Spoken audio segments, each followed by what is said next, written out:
वेदं वन्दे परात्मानं ऋग्यजुस्सामरूपिणं ब्रह्मविष्णुशिवात्मानं सच्चिदानन्दविग्रहम्। ॐ गुरुर्ब्रह्मा गुरुर्विष्णुः गुरुर्देवो महेश्वरः गुरुः साक्षात् परब्रह्म तस्मै श्री गुरवे नमः। ॐ शान्ति शान्ति शान्तिः। वेदं वंदे जगद्गुरुम। वेद भगवान के प्रेमियों, हम परम पवित्र अद्भुत जो सच्चिदानंद लक्षण स्वरूप परब्रह्म है, उन्हीं परब्रह्म का ज्ञान स्वरूप जो वेद है, वो वेद एक है। उसी एक वेद का ही अनेक भाग बनाए हैं। वेद एक ही है, वेद। उन्हीं मंत्रों को अलग प्रकार से पढ़ेंगे तो उसका नाम है यजुर्वेद रखा गया है। यदि उन्हीं मंत्रों को राग रूप में आप गाना चाहते हैं, इसका मतलब जो पूर्वज है गाए थे, अभी जो गा रहे हैं उसी का नाम है सामगान। लेकिन जो मंत्र हैं वो ऋक्पाठ है। वैसे ही जो ऋग्वेद के जो 80% जो मंत्र हैं वो अथर्वण वेद में है। नाम अलग अलग रखे हैं। जो एक शुद्ध चैतन्य स्वरूप परमात्मा है, उसी का ब्रह्मा विष्णु महेश्वर, ऐसा जो 33 करोड़ देवताएं हैं, एक ही परमात्मा नाम रूप भेद से इतने देवताएं हैं, और उसमें हम भी हैं, हम भी एक भगवान हैं। वैसे ही वेद एक है। उसी एक वेद का जो 4 भाग हैं, ऋग्वेद, यजुर्वेद, सामवेद और अथर्वण वेद। पहले नाम अलग अलग है, ऋक्, यजुस्, साम, अथर्वण। जो अंतिम जो वेद है, वेद वेद वेद वेद, शाखा भेद से अनेक हैं, लेकिन जो मूल है वो वेद है। और पहला नाम है ऋग्वेद। एक यजुर्वेद का, सामवेद का, अथर्वण वेद का अस्तित्व नहीं है। ये सब मंत्र जो हैं ऋग्वेद के हैं, वेद के हैं। उसी वेद का पहला नाम है ऋक्। ऋक् माने एक मंत्र है, मंत्र समूह है, ऋक् संहिता, वैसा उसका नाम पड़ा है। आप हम सब हिंदू एक ऋग्वेद का अध्ययन करेंगे तो, ऋग्वेद को समझेंगे तो चारों वेदों का आपका ज्ञान मिल जाएगा। क्यों? उनमें जो मंत्र है वो ऋग्वेद के ही हैं। कम से कम 10,000 से ज़्यादा मंत्र हैं। उन्हीं में से 80% और वेदों में है। इसलिए वेद संपूर्ण है। शाखा ये लुप्त है, वेद लुप्त नहीं है। जो परंपरा है, एक एक गुरु की परंपरा, एक एक महर्षि की परंपरा लुप्त हो गई है। लेकिन जो मूल वेद है, हमारा संपूर्ण वेद है इस भारत देश में। इसलिए भारत देश भी अखंड है, वेद जैसा अखंड है, संपूर्ण है। महाभारत, महान भारत, ये जो हिंदुस्तान है, ये संपूर्ण है। इसलिए हम आपसे निवेदन करते हैं, सब हिंदू वेद पढ़े, अवश्य पढ़े। आपका कर्तव्य है, आपकी रुचि नहीं है। हम योगा कर रहे हैं, आप भक्ति मार्ग में चल रहे हैं, आप योगा साधना कर रहे हैं, आप पूजा पाठ कर रहे हैं, आप व्रत रख रहे हैं, गंगा स्नान कर रहे हैं और यात्रा कर रहे हैं, आपकी ये रुचि है। जिसमें आपकी रुचि है वो आप कर सकते हैं, लेकिन वेद की रुचि नहीं चाहिए। वेद का कर्तव्य है, सबका कर्तव्य है वेद पढ़ना, पढ़ाना, समझना, समझाना। यही हिंदू धर्म का लक्ष्य है। हमारे पास समय नहीं है। ये कोई पढ़ रहे हैं, कोई स्वामी जी वेद पढ़ेंगे, न कोई पंडित वेद पढ़ेंगे, जिसके पास समय वो वेद पढ़ेंगे। हम समाज की सेवा कर रहे हैं, हमारे पास समय नहीं है, ये बिल्कुल आप बोल नहीं सकते। इस पावन धरती पर आपका जन्म हुआ है, इसलिए आपका कर्तव्य है वेद पढ़ना और पढ़ाना। आप भक्ति करिए, योगा करिए, सेवा करिए या नहीं करिए, इसमें कोई इतराज नहीं है, लेकिन आपका जन्म भारत देश में हुआ है, आपका कर्तव्य है वेद पढ़ना और पढ़ाना। हम बड़े हो गए, हमारे पास समय नहीं है, हम बच्चे हैं, हमको अपने बच्चों को स्कूल भेजना है, बिल्कुल ये गलत है। आप पढ़ा सकते हैं, स्कूल में भेज सकते हैं आपके बच्चों को। आप अपने पढ़ाई में आप उसमें बच्चों को ले जा सकते हैं, लेकिन कर्तव्य है वेद पढ़ना और पढ़ाना। शाम हो या सुबह में हो, आपके पास समय नहीं है, आपके बच्चों के पास समय नहीं है, आप एक आधा घंटा पहले उठिए और वेद पढ़िए और पढ़ाइए। तभी तो आपका जो समाज है, आपके जो बच्चे हैं, वो बड़े होने के बाद वो सुखी रहेंगे, नहीं तो सुखी नहीं रहेंगे, आपको वो छोड़ देंगे। आप समझ रहे हैं हमारा बच्चा पढ़ाई होने के बाद वो बड़ा हो जाएगा, अमेरिका जाएगा, पैसा कमाएगा, लेकिन आपको नहीं देखेगा वो। जब तक आप अपने धर्म में उनको नहीं लेके आएंगे तो धर्म पढ़ाइए। माता क्या है, पिता क्या है, दादा क्या है, दादी क्या है, अपना परिवार क्या है, अपने धर्म क्या है, आप अपने बच्चों को नहीं समझाएंगे, कौन समझाएगा? स्कूल वाले समझाएंगे? नहीं समझाएंगे। वो पैसा के लिए बैठे हैं, आपके बच्चों का भविष्य के लिए वो नहीं बैठे हैं। पढ़ा रहे हैं, लेकिन जिसको पढ़ाना है वो नहीं पढ़ाएंगे। आपके बच्चों को संस्कार देना है, संस्कृति को प्रदान करना है, तो छोटे बचपन में ही माता पिता ही दे सकती है। इसलिए आपको पहले माता पिता को वेद पढ़ना है। इसलिए वेद पढ़ाने के लिए आपको आसानी से वेद को समझने के लिए ये ऋग्वेद वेद भारती पीठ आपको देने के लिए आगे आ रहा है। इसलिए आप स्वयं वेद पढ़िए, इसको सुनते सुनते। पहले जो ऋग्वेद है कम से कम 10,500 मंत्र से ज़्यादा हैं, हम उतना नहीं पढ़े, कम से कम पढ़े। इसलिए जो 10 मंडल हैं, 8 अष्टक हैं, उसमें से प्रथम मंडल के प्रथम अध्याय का प्रथम सूक्त का जो प्रथम मंत्र है अग्निमीले, उस मंत्र को पहले हम शुरू करेंगे और थोड़ा सा ही अर्थ समझ करके उसको कैसा याद करना है वो उस विधि विधान को भी हम बता रहे हैं।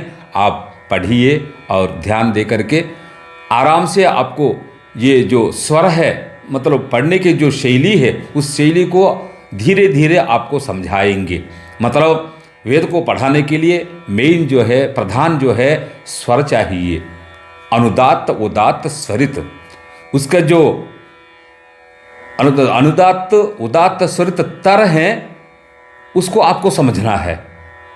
जैसा एक एक अक्षर, कोई अक्षर अनुदात्त रूप है, कोई अक्षर उदात्त रूप है, कोई अक्षर स्वरित रूप है। अनुदात्त जो अक्षर है उसको कैसा बोलना है, उदात्त अक्षर को कैसा बोलना है, और स्वरित जो अक्षर है उसको कैसा बोलना है, वो आराम से आपको सुनते सुनते आएगा। एक बार आपको नहीं आएगा, नहीं आ रहा करके आपको छोड़ना नहीं, वेद को पढ़ना है। इसलिए आराम से 1 महीना, 2 महीने, 1 साल के अंदर आपका जो वेद है, वेद का ज्ञान संपूर्ण आपको मिलेगा। इसको छोड़ना नहीं, अध्ययनरत रहे। वेद हमारा धर्म है, वेद हमारी माता है, वेद हमारा पिता है, वेद हमारा दादा है, हमारे गुरु है वेद। इसलिए हम हमारे सर्वस्व को, जैसा सुबह शाम तक अपने को आप नहीं भूल रहे हैं, वैसे वेद को भी नहीं भूलना। वेद अपना साथ रहेगा, अपनी शक्ति है। इसलिए वेद को समझाने के लिए एक कोई विधान है, उस विधान को अपना करके समझ करके आगे बढ़ना पड़ेगा। क्यों इतना बता रहा हूँ? पहले हम तत्पर रहे वेद पढ़ने के लिए, वेद को आगे बढ़ाने के लिए, वेद का प्रचार प्रसार करने के लिए पहले जो रुचि है, रुचि आए वेद में, तभी आप वेद पढ़ सकते हैं। इसलिए मैं आपको इतना समझा रहा हूँ। पहला जो ऋग्वेद मंत्र है, प्रथम सच्चिदानंद स्वरूप जो लक्षण परब्रह्म है, उस परब्रह्म का लक्षण बताते हुए भगवान को समझने पर हमारा प्रयोजन क्या है, उस प्रयोजन को भी प्रथम मंत्र में ही वेद भगवान स्वयं बताए हैं। वो आपको आराम से अगले मतलब आगे बताते रहेंगे। अभी साधारण अर्थ बता करके जो मंत्र का उच्चारण है, उच्चारण आपको मैं समझाऊंगा। अनुदात्त उदात्त स्वरित, और जो माता श्रुतिर्माता लयः पिता, श्रुति जो जिस समय में आप उच्चारण का शुरू करेंगे, वो जो प्रथम स्थान है, वो जो श्रुति है, उसी को ध्यान देना पड़ेगा। और जो लय है, जिस मंत्र जितने समय में उसको संपूर्ण करने, उसी समय पर संपूर्ण करने का है जो विधान है, वो लय है। ये दोनों को समझ करके जाना पड़ेगा। एक उदात्त अनुदात्त स्वरित और श्रुति लय, ये पांचों को लेकर के हम आगे बढ़ते रहेंगे तो मंत्र जो है अपने आप अपने अंदर जाएगा और आपको पवित्र बनाएगा। देखिएगा, अग्निमीले पुरोहितम, ये प्रथम मंत्र है। सभी मंत्रों के देवी और ऋषि, छंदस, देवता और स्वर, ये चार भी रहेंगे। आपको आराम से बताते रहेंगे। अभी प्रथम जो मंत्र का उच्चारण है, उच्चारण विधि को मैं आपको बता रहा हूँ, सुनिएगा। पहले शब्द अग्निम ईले पुरोहितम यज्ञस्य देवम ऋत्विजम होतारम रत्नधातमम, ये प्रथम मंत्र है। ये मैं आपको पदच्छेद करके बताया हूँ। अग्निम ईले पुरोहितम यज्ञस्य देवम ऋत्विजम होतारम रत्नधातमम। जैसा अग्निम ईले पुरोहितम यज्ञस्य देवम ऋत्विजम होतारम रत्नधातम, ये 7 पद हैं। 7 पदों को भी याद करना पड़ेगा, तभी आपको आराम से जो मंत्र का जो श्रृंखला के रूप में जो विधान है, वो विधान भी आपको समझ में आएगा। जैसा साधारण अर्थ आपको मैं बता रहा हूँ ताकि शब्दों का याद रहे, इसलिए मैं बता रहा हूँ। उसका भाष्य जो है, एक एक सूक्त का भाष्य बाद में आपको बताएंगे। जैसा अग्निम, प्रथम जो है सच्चिदानंद स्वरूप लक्षण जो भगवान है, उसका नाम है अग्नि। इस अग्नि भगवान को ये अर्थ आएगा। अग्निम माने ईले माने क्रिया रूप है, धातु है। ईले माने मैं नमस्कार कर रहा हूँ, मैं ध्यान कर रहा हूँ, मैं समझ रहा हूँ, मैं भक्ति कर रहा हूँ, मैं पूजा कर रहा हूँ, है ना, ये अर्थ आएगा अग्निम ईले। वो भगवान कैसा है? पुरोहितम, पुर एनं दधाति, मतलब पुर माने इस शरीर है, शरीर को धारण करने वाला, शरीर की रक्षा करने वाला जो अग्नि स्वरूप जो भगवान है, उसका नाम है पुरोहितम। अग्निम ईले पुरोहितम यज्ञस्य देवम, ये जो ब्रह्मांड रूप जो यज्ञ चल रहा है, सारी सृष्टि जिसके द्वारा चल रही है, उसका नाम है यज्ञ। इस यज्ञ को चलाने वाले जो भगवान है ना, यज्ञस्य देवम, इस सृष्टि जो जिसके द्वारा रची गई है, उसको जो चला रहे हैं, उसको जो प्रकाशन करवा रहे हैं, उसका नाम है देव। यज्ञस्य देवम, सृष्टि को चलाने वाले को यज्ञस्य देवम। ऋत्विजम, स्वयं भगवान ही इस सृष्टि को चलाने के लिए ऋत्विक के रूप में आया है। ऋत्विजम मतलब ऋचा जो ऋतु हैं, 6 ऋतु, उनको भी बनाने के लिए, उनको भी क्यों, एक जो वर्षा ऋतु है किसके द्वारा बनी है? भगवान के द्वारा। जैसे भी जितने भी 6 ऋतु हैं उनको भी बना करके ऋतु में क्या क्या काम करवाना है, करना है, इसको भी समझाने के लिए स्वयं भगवान ऋत्विक के रूप में आया है। ऋत्विजम होतारम रत्नधातमम। हम जिस भावना से यज्ञ कर रहे हैं, जिस भावना से जो भी काम कर रहे हैं, उस कर्म का फल प्रदाता भगवान होतारम। रत्नधातमम ज्ञान का प्रदाता, ज्ञान को प्रदान करने वाले। ये साधारण जो अर्थ है आपको मैं बताया हूं, उसका भाष्य बाद में जो संस्कृत में रहेगा वो आपको मैं समझाऊंगा। मैं मुख्य जो शब्दार्थ है आपको मैं समझाया हूं ताकि शब्द शब्द आपको याद रहे। अग्निम ईले पुरोहितम यज्ञस्य देवम ऋत्विजम होतारम रत्नधातमम। ये पद है, पदार्थ है, और पद का भी एक स्वर रहता है। मैं आपको केवल समझाऊंगा, आपको याद करने की कोई जरूरत नहीं है।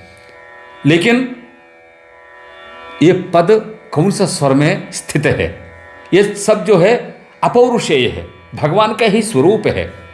अनंत जो नाम है, एक एक अक्षर एक एक दिव्य नाम है भगवान का, वेद का। और जो आकार से लेकर के जो 64 जो अक्षर हैं वो साधारण अक्षर हैं। किसी भाषा में, संस्कृत में हो और किसी ग्रंथ में हो, सभी अक्षर हैं। लेकिन वेद में जो स्थित जो अक्षर है, आकार से लेकर जो भी अक्षर है, सब भगवान का एक एक दिव्य नाम है। अग्निम बोलेंगे तो वो भी एक दिव्य मंत्र है। आ बोले, यहां का जो आ, अग्नि में स्थित जो आ है, आ अकाराय नमः, ओम आ नमः अकाराय नमः, अग्निम नमः अग्निस्वरूपाय नमः। जैसे भी आप बोल सकते हैं, वेद में इतनी शक्ति है। मैं नहीं बता रहा हूं, हमारा समाज, हमारा ऋषिगण सभी लोग समझे और हमको बताए, उसी अर्थ को आपको मैं बता रहा हूं। इसलिए एक ही के अक्षर जो है दिव्य नाम है। जैसा हम मंत्र बोल रहे हैं ओम नमः शिवाय, वैसे ही इसमें एक ही अक्षर नमः शिवाय, पंचाक्षरी, षडाक्षरी और दशाक्षरी, पंचदशाक्षर जितने भी मंत्र है सबके जैसा ये भी एक एक अक्षर एक एक मंत्र है ना। इसलिए अग्निम ईले, इसलिए एक एक अक्षर एक एक स्वर रहेगा। मैं पदच्छेद बता करके मैं आपको समझा रहा हूं, देखिएगा। ओम अग्निम ईले पुरहितं यज्ञस्य देवं ऋत्विजं होतारं रत्नधातमं।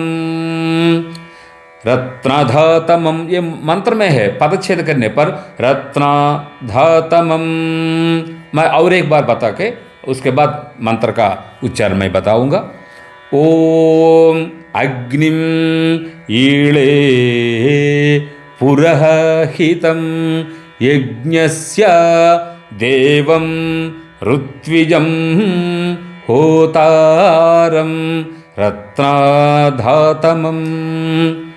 अभी मंत्र का उच्चारण बताएंगे। जैसा 2 पद हैं, उसके बाद 4 पद भी मिला करके बताएंगे, उसके बाद अर्धरुचा, उसके बाद मंत्र पूरा बताएंगे। आप देखिएगा। ओम अग्निमीले, ओम अग्निमीले, ओम अग्निमीले। आया। अभी पुरोहितम, जैसा पुरोहितम, पुरोहितम, पुरोहितं यज्ञस्य यज्ञस्य यज्ञस्य देवमृत्विजं देवमृत्विजं। कोई मतलब किसी को पता नहीं लगेगा, तो किसी को समझ में नहीं आ रहा है, वो लोग जो है देवम मृत्विजम वैसा उच्चारण करके बोलते हैं, लेकिन वैसा नहीं बोलना। ये जो है मकार संयुक्त अक्षर नहीं है, मकार के बाद जो अक्षर वर्ण समाम्नाय में जो अक्षर है अच्च रूपी जो ऋकार है वो उसके उत्तर में है, इसलिए मृ बहुत उसको जो है आसानी से बोलना है, उसको दबा के नहीं बोलना। देवमृत्विजम जो मृ है बहुत हल्का से बोलना। देवमृत्विजम सुनाई भी ना दे वैसा उसका उच्चारण, देवम मृत्विजम नहीं, देवमृत्विजम। होतारम होतारम रत्नधातमं रत्नधातमं रत्नधातमं रत्नधातमं।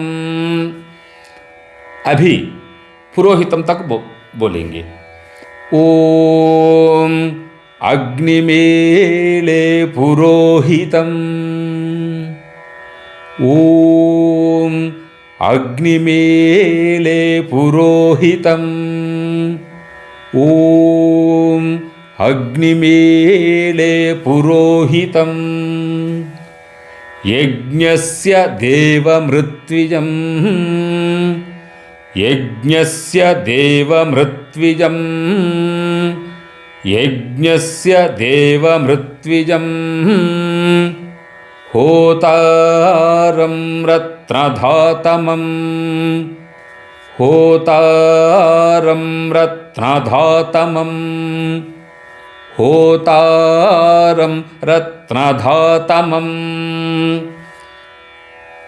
अभी पुरोहितम यज्ञस्य तक मैं बताऊंगा। ओम अग्निमेले पुरोहितं यज्ञस्य, ओम अग्निमेले पुरोहितं यज्ञस्य, ओम अग्निमेले पुरोहितं यज्ञस्य। देवमृत्विजं देवमृत्विजं देवमृत्विजं।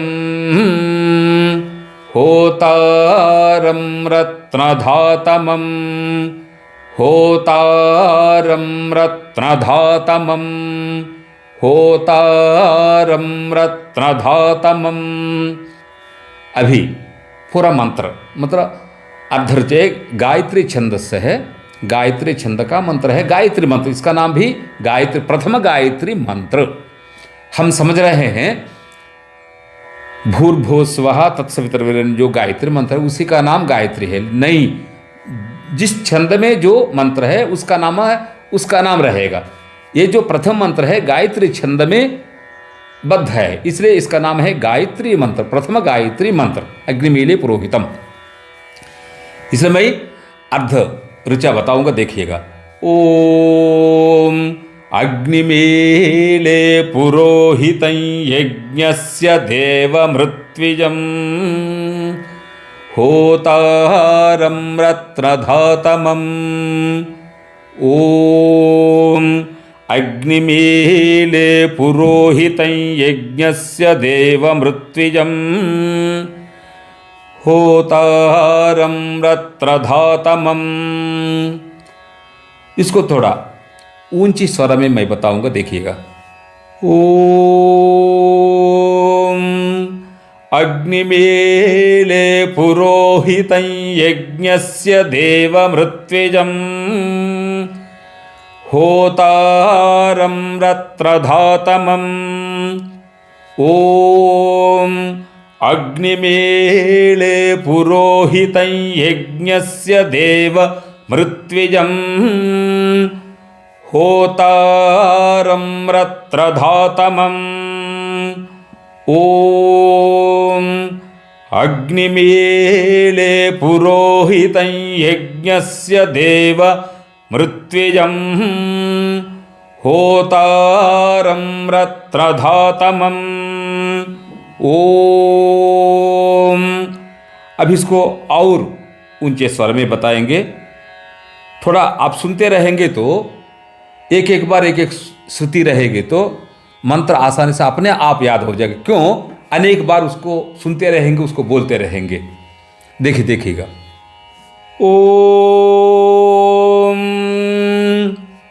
अग्निमीले पुरोहितं यज्ञस्य देव मृत्विजं